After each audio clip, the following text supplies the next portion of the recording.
உண்மை காதலின் வெற்றி. பாகம் 5. கிளைமக்ஸ் காட்சி. பிரசாந்த் கையில் விவகாரத்து பேப்பர் இருப்பதை காயத்ரி பார்த்து மிகவும் கதறி அழுகிறாள். காயத்ரி பிரசாத்திடம், பிரசாந்த், இந்த விவகாரத்து பேப்பரில் என்னால் கையெழுத்து போட முடியாது.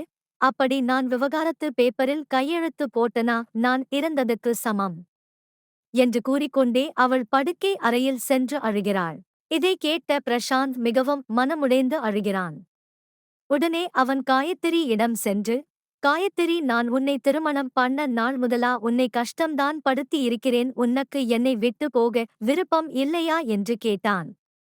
உடனே காயத்ரி, பிரசாந்த், நீ எப்படி பிரியவை காதலிதச்சியோ அதே மாறித்தான் நானும் உன்னை காதலிக்கிறேன். அது உனக்கு புரியலையா பிரசாந்த்? உண்மையான காதல் எவ்வளவு காயம் அடைந்தாலும் விட்டு செல்லாது என்று காயத்ரி கூறினாள். பிரசாந்த் காயத்ரியை கட்டி அணைத்துக் கொள்கிறான். இங்கே தொடர்கிறது உண்மை காதலின் வெற்றி.